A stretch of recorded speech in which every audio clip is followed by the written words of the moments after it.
happy Sunday dan selamat berjumpa kembali. Aku harap kalian semua dalam keadaan yang baik-baik dan sehat-sehat. Aku sebelum mulai khotbah kita hari ini, aku pengen kasih tahu beberapa pengumuman ke kalian. Jadi yang pertama adalah kita melihat bahwa kondisi saat ini nggak semakin baik ya. Jadi aku tetap mendorong kalian untuk kalian tetap aktif dalam care group online. Jadwalnya sesuai check leader kalian masing-masing dan kalian di sana bisa saling sharing tentang kehidupan kalian dan kalian bisa saling dikuatkan gitu. Lalu yang kedua, tetap baca daily devotional yang dikirimkan oleh check leader. Dan kalian baca itu tuh bukan untuk kepentingan kita sendiri, bukan, tapi ini semata-mata untuk kalian sendiri, dimana kalian juga bisa lebih bertumbuh di dalam iman kepada Tuhan Yesus Kristus. Oke. Sebelum kita mulai, mari kita sama-sama berdoa. Bapa, kami mengucap syukur atas penyertaan-Mu bagi kami semua anak-anak-Mu Tuhan. Saat ini Tuhan kami mau mendengarkan firman-Mu, kami mau belajar tentang Engkau, kami mau mengenal lebih lagi tentang Engkau Tuhan. Biarlah melalui firman-Mu ini kami boleh bertumbuh di dalam Engkau Tuhan, sehingga iman kami terus dikuatkan Tuhan dan kami bisa melakukan firman-Mu, dan biarlah hidup kami boleh menjadi berkat dimanapun kami berada, dan boleh semata-mata hanya untuk kemuliaan nama-Mu saja Tuhan. Terima kasih ya Bapa, pimpin kami dari awal hingga akhirnya Tuhan, hanya di dalam nama Tuhan kami Yesus Kristus. Kami sudah berdoa dan mengucap syukur, haleluya, amin. Oke, jadi hari ini kita masih dalam seri yang sama, yaitu What to do when you don't know what to do. Dan tema kali ini adalah When you don't know what to do, pursue peace instead of payback. Jadi artinya ketika kamu nggak tahu apa yang harus kamu lakukan, pilihlah kedamaian daripada harus membalas. Untuk lebih mengerti tentang firman kali ini, aku pengen cerita pengalaman pribadi aku sendiri ke kalian dan semoga ini bisa membantu buat kalian mengerti tentang khotbahnya ya. Jadi ketika aku masih kuliah ya, kalau ada yang belum tahu, aku sekarang udah kerja, tapi waktu itu pas aku masih kuliah tuh aku benar-benar tergantung sama uang bulanan dari orang tuaku ya. Jadi aku tinggal di sini di Surabaya dan orang tuaku di luar kota di tempat lain, dan aku benar-benar harus menghemat semua uang yang sudah dikasih ke aku, dan itu susah-susah gampang ya. Jadi aku benar-benar harus mencukupi diri aku dengan semua kebutuhan yang ada. Tapi pada suatu saat aku tuh kehabisan uang. Jadi ceritanya pada waktu itu aku harus membayar sesuatu ini dan itu, dan kemudian aku kehabisan uang. Lalu yang aku lakukan adalah aku coba minta ke orang tua aku. Dan ketika aku meminta kepada orang tuaku, ternyata mereka juga sedang membutuhkan uang. Jadi sama-sama lagi butuh gitu. Jadi mereka belum bisa kasih, dan aku benar-benar cukup desperate saat itu, dan aku nggak tahu harus gimana. Kemudian aku memberanikan diri buat menghubungi kerabatku. Jadi aku coba approach, aku minta tolong ke kerabat aku untuk bantu aku gitu. Dan untungnya pada saat itu dia lagi punya berkat lebih, jadi dia mau bantu aku dan dia memberikan aku uang yang menurut aku jumlahnya cukup besar pada saat itu, dan aku sangat-sangat bersyukur.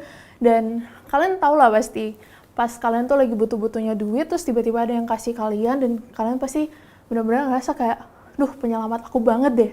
Aku lagi butuh, terus tiba-tiba ada yang kasih, dan pada saat itu aku sangat senang dan aku sangat bersyukur bahwa dia tuh mau kasih aku bantuan saat aku kesusahan. Dan waktu itu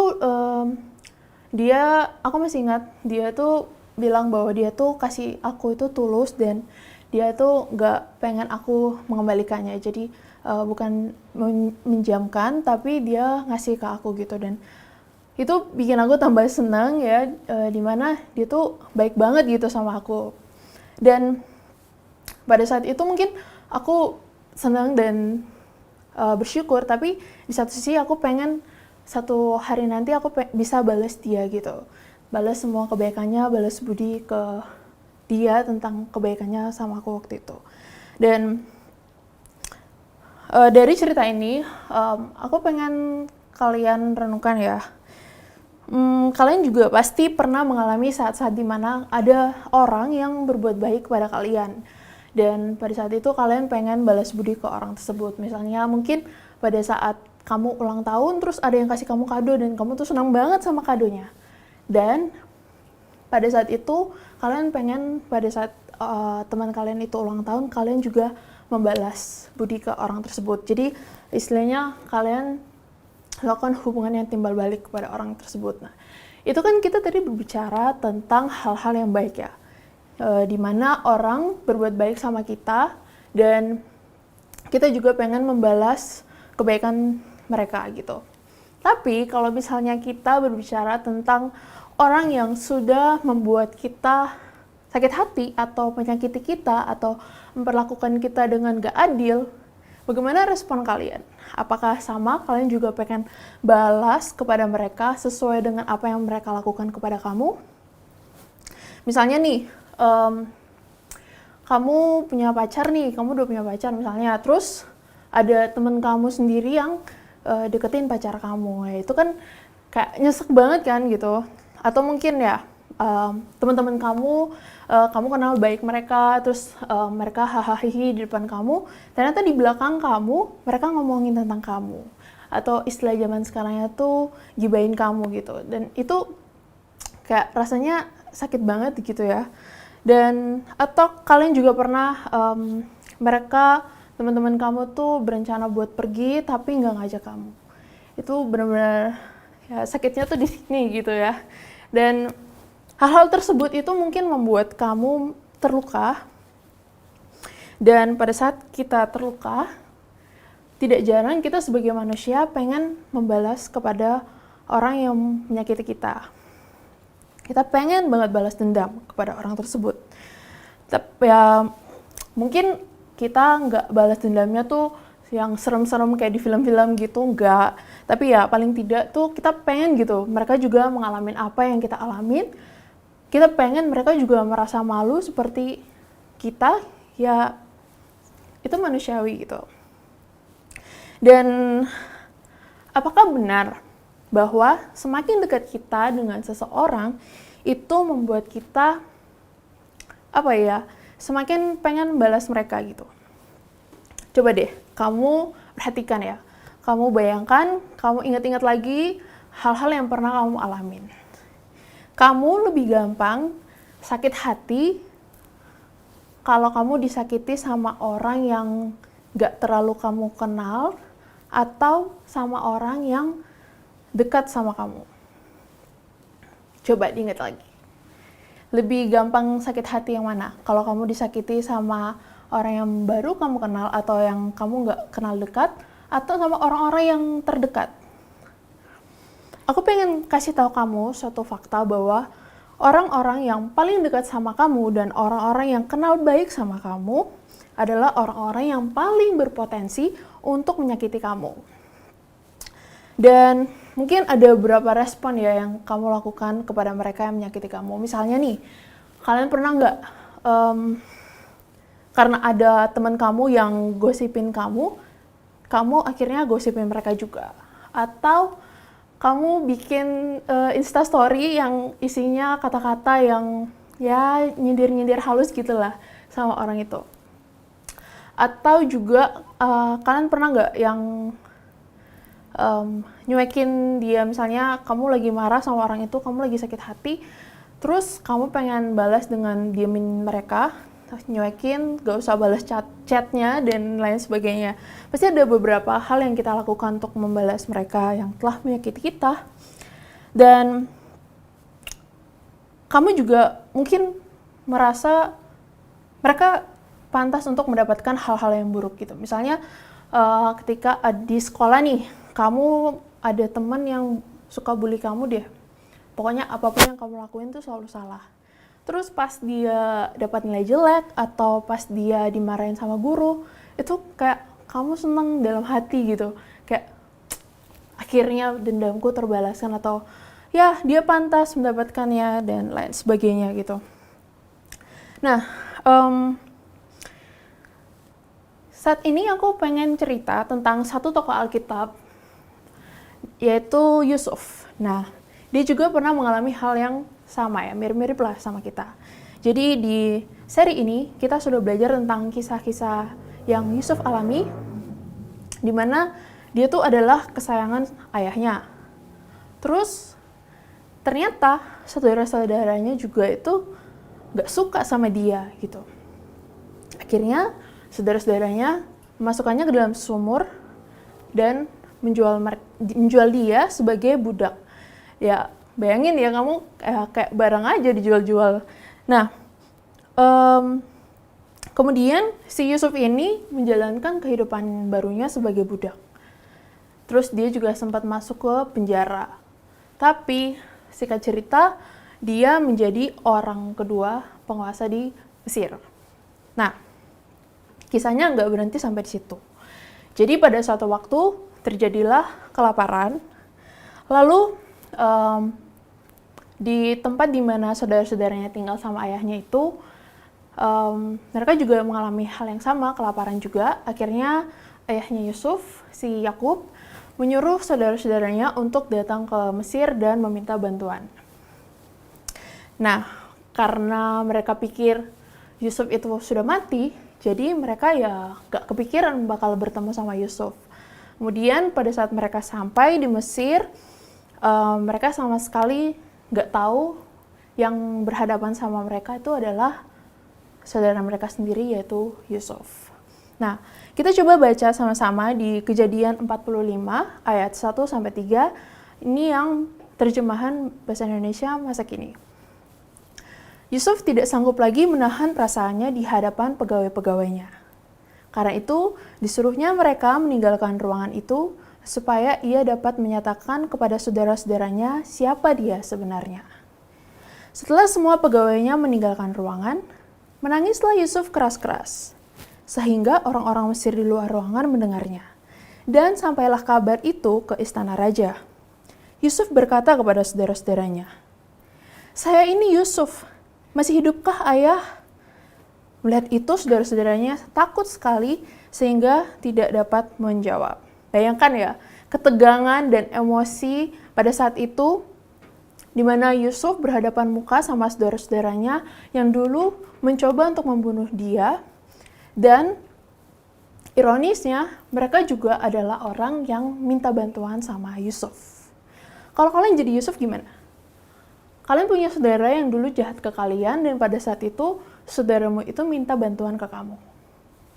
Yusuf itu pasti punya kesempatan, punya kuasa untuk misalnya memenjarakan mereka gitu, atau bahkan membunuh mereka untuk membalaskan dendam dia.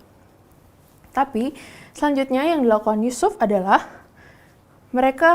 dia meminta mereka untuk berdiri di dekatnya. Kemudian dia mengatakan hal ini. Di Kejadian 45 ayat 4b-7, "Saya Yusuf yang telah kalian jual ke Mesir. Jangan takut atau menyesali dirimu karena kalian telah menjual saya. Sebenarnya Allah sendiri yang membawa saya ke sini mendahului kalian untuk menyelamatkan banyak orang. Sekarang baru tahun kedua dari masa kelaparan, dan selama 5 tahun lagi orang tidak akan membajak atau panen. Allah telah membawa saya mendahului kalian untuk menyelamatkan kalian dengan cara yang mengherankan ini, dan untuk menjamin keselamatanmu dan kelanjutan keturunanmu." Wow, sekarang ya Yusuf itu nggak berusaha untuk membalaskan dendam yang dia alami gitu. Dia tuh udah buang jauh-jauh, dia udah lupain itu semua. Dia mengampuni saudara-saudaranya. Dia memaafkan mereka sekalipun dia punya kesempatan untuk balas dendam. Dan Yusuf memberikan luka hatinya kepada Tuhan, dan Tuhan memulihkan hatinya. Tuhanlah yang memampukan Yusuf untuk mengampuni saudaranya. Yusuf meminta saudara-saudaranya untuk membawa ayah mereka ke Mesir sehingga keluarganya tidak lagi kelaparan. Kemudian kita lihat di Kejadian 45 ayat 15. Kemudian dengan masih menangis, Yusuf memeluk semua saudaranya dan mencium mereka. Setelah itu mereka mulai bercakap-cakap dengan dia. Di situ terjadilah rekonsiliasi. Tuhan membuat sesuatu yang tampaknya mustahil menjadi mungkin, yaitu memulihkan suatu hubungan, memberikan kedamaian dan memulihkan yang terluka. Nah, mungkin nih ada teman-teman yang pernah mengalami hal-hal seperti yang dialami oleh Yusuf. Orang-orang yang terdekat menyakiti kita, mengecewakan kita, dan kita pun diberikan kesempatan untuk memilih sesuatu yang lebih baik daripada harus membalaskan dendam kita. Ingatlah bahwa saat kamu nggak tahu apa yang harus kamu lakukan, kejarlah perdamaian, pilihlah kedamaian daripada harus membalas mereka. Mungkin kamu nggak mampu, mungkin kamu merasa itu adalah hal-hal yang sulit, bahkan ngomong aja gampang, untuk melakukannya tuh susah banget. Dan Yusuf pun nggak punya kekuatan super sehingga dia bisa mengampuni saudaranya, tapi Tuhanlah yang memampukan dia. Dan biarkanlah Allah yang bekerja di dalam dirimu. Dan ketika kamu mengampuni, itu adalah kebaikan untuk diri kamu sendiri, di mana kamu pun juga terlepas dari beban yang ada di hati kamu terlepas dari segala sakit hati, dan Tuhan memberikan damai sejahtera dalam hatimu. Kita lihat ayat di Kolose 3 ayat 13, terjemahan baru. Sabarlah kamu seorang terhadap yang lain, dan ampunilah seorang akan yang lain apabila yang seorang menaruh dendam terhadap yang lain. Sama seperti Tuhan telah mengampuni kamu, kamu perbuatlah jugalah demikian. Efesus 4 ayat 32, tetapi hendaklah kamu ramah seorang terhadap yang lain, penuh kasih mesra dan saling mengampuni, sebagaimana Allah di dalam Kristus telah mengampuni kamu.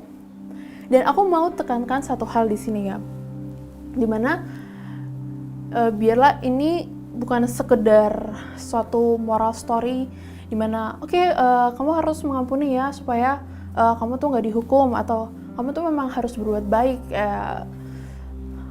Jadi aku pengen kasih tau kalian bahwa ketika kita mengampuni itu semata-mata karena kita ingat bahwa kita semua ini adalah orang yang berdosa.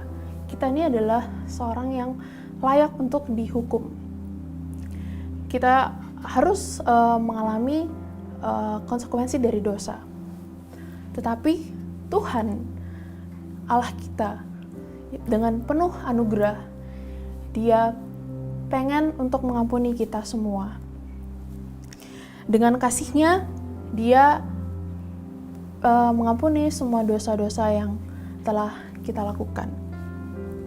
Kita mengampuni bukan supaya kita selamat, bukan karena kita takut buat dihukum, tapi karena Tuhan sudah terlebih dahulu mengampuni kita.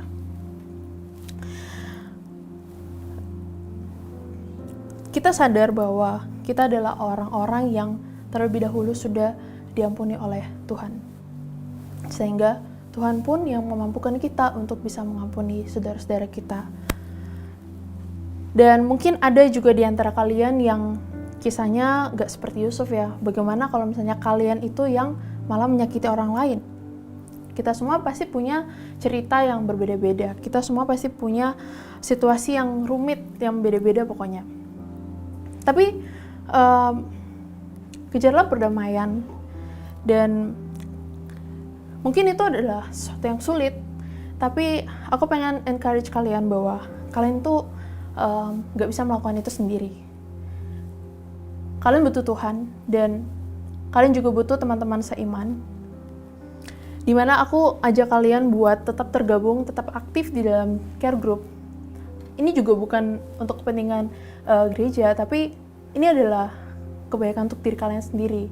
Ketika kalian tergabung di dalam care group, aktif di dalam CG, kalian bisa mendengarkan cerita-cerita dari teman-teman kalian, dan itu akan menguatkan kalian, itu akan membantu pertumbuhan iman kalian. Itu akan membantu kamu untuk bertumbuh di dalam Kristus. Lalu mari kita renungkan, apa yang Tuhan mau kita lakukan? Siapa yang saat ini perlu untuk kamu maafkan? Percayalah bahwa Tuhan sanggup untuk melakukan hal-hal yang luar biasa dalam hidup kamu. Tidak ada yang mustahil bagi Tuhan. Dan sekali lagi, ketika kamu gak tahu harus membuat apa, ketika ada orang yang menyakiti hati kamu, pilihlah kasih, karena Tuhan sudah terlebih dahulu mengasihi kamu. Mungkin khotbahnya berhenti sampai di sini, tapi saat ini aku mau berdoa buat teman-teman yang melihat tayangan ini. Ketika kamu masih ada rasa sakit hati sama orang-orang yang pernah menyakiti kamu di masa lalu, atau mungkin yang saat ini kalian masih menyimpan dendam di dalam hati kamu, aku berdoa supaya Tuhan sendirilah yang memampukan kamu untuk dapat mengampuni mereka. Dan mari kita semua satukan hati untuk kita berdoa. Bapa, kami mengucap syukur atas anugerah-Mu dalam kehidupan kami. Kami sudah belajar dari kisah Yusuf. Dan kami berdoa Tuhan, supaya Engkau memampukan kami untuk mengampuni orang-orang yang telah bersalah kepada kami, karena Engkau telah terlebih dahulu mengampuni kami akan kesalahan kami. Kami adalah orang-orang yang gak layak, kami gak mampu Tuhan, tapi kami percaya Engkaulah yang melayakkan kami, Engkaulah yang memampukan kami Tuhan. Biarlah hidup kami boleh menjadi berkat dimanapun kami berada, dan biarlah hidup kami boleh menjadi garam dan terang, sehingga semua yang kami lakukan ini hanyalah untuk kemuliaan nama-Mu saja Tuhan. Kami serahkan seluruh kehidupan kami ke dalam tangan-Mu, hanya di dalam nama Tuhan kami, Yesus Kristus. Amin. Thank you buat teman-teman yang sudah menyaksikan tayangan ini. Semoga dapat memberkati kalian. Dan untuk kalian yang pengen didoakan, kalian bisa scan QR Code yang ada di layar atau mengakses link yang sudah disediakan. See you and happy Sunday!